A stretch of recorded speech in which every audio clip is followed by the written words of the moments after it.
So in day 10 we talked about how important it could be to keep the club path and the club face going in the same direction along the appointed line. The appointed line being that line that if there's a certain amount of borrow you have to hit it at for that ball to go into the hole. And I said that today I would show you how that's done. So little demonstration first.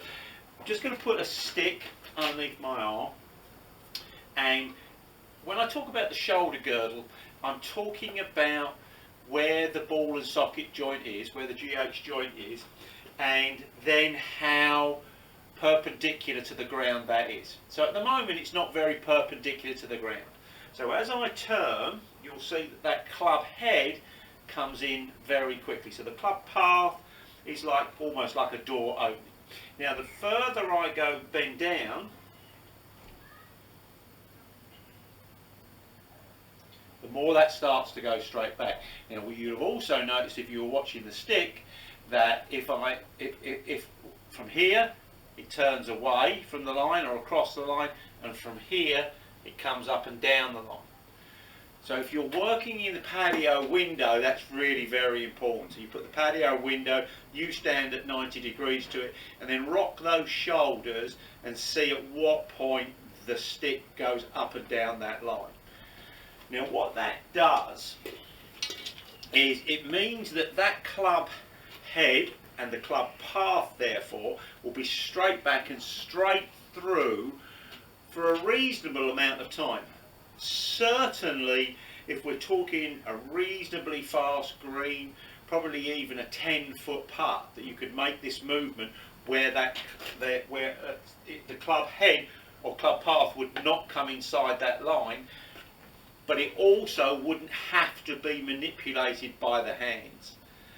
So I'm sure that you've all read the books that say the golf swing's done in the big muscles, but it's also done around the anatomical correctness of the setup. So what the body will do naturally for you without having to do anything.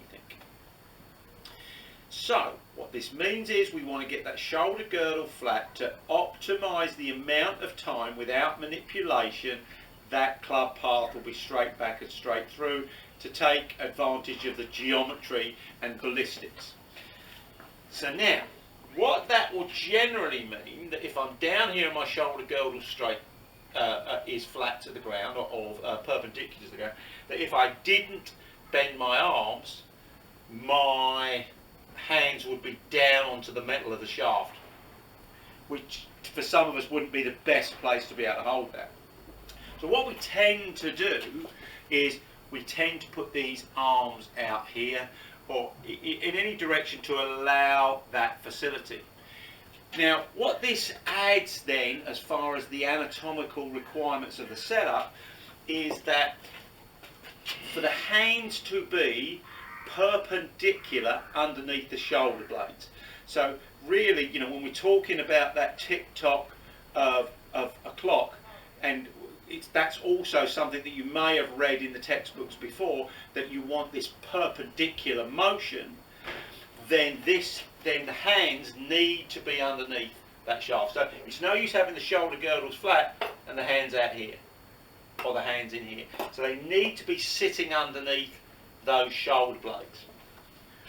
One of the next things anatomically that will help us is having the palms facing to the target both ways. So in other words, we don't want this hand underneath here, this hand round here, this hand round there, because then these have to manipulate to get that back square.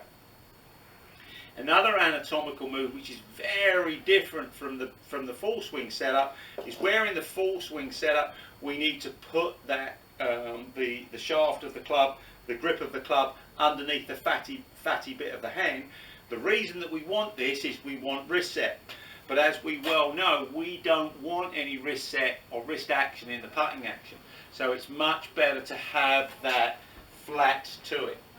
Now I actually prefer, when setting it on, to have my right wrist, the inside of my right hand fate on that, and then put the left hand on, without the fingers disconnecting, because quite often when we do that, they'll move around in an attempt to get them square.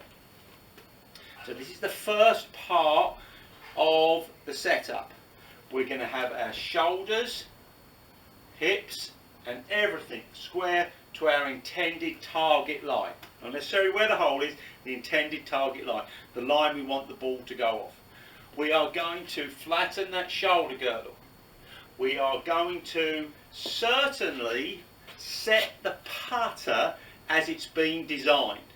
What that means is that quite different to the bigger swing, you will lay this bit flat on the ground where the manufacturers has designed that to sit flat, so you don't really want it to sit there and not really to sit there.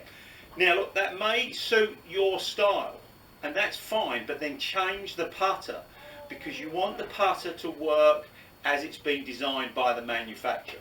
So once we've got that aiming square, we've got our shoulder girdle flat, our right forearm then is going to match the angle of the shaft. This is very important and something that you need to do with that where you've got the patio window or a mirror to give you feedback. So in other words, that is not perpendicular. That is not. This is.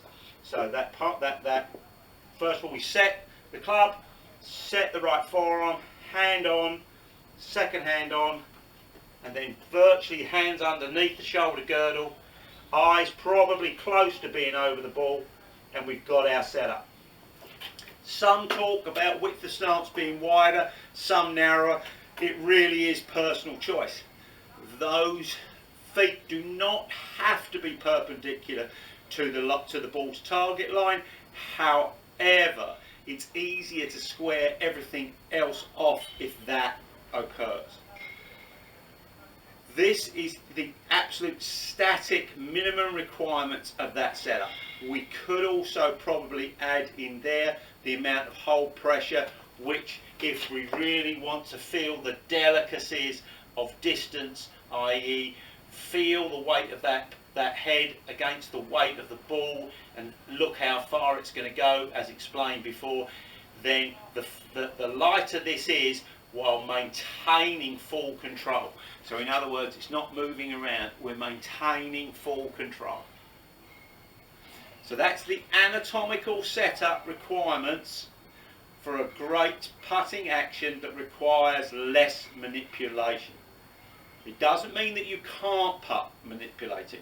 It doesn't mean that you can't hit with your right hand, can't hit with your left hand, can't stand it. You can do all of those things. And there's nothing wrong if you can repeat the action each and every time, and that action allows you to hit the ball out the same place on that club face each and every time. Very few of these challenges are met well, however, with the more elaborate setups. I'm not saying that they're easily achieved with the correct setup, but it is easier.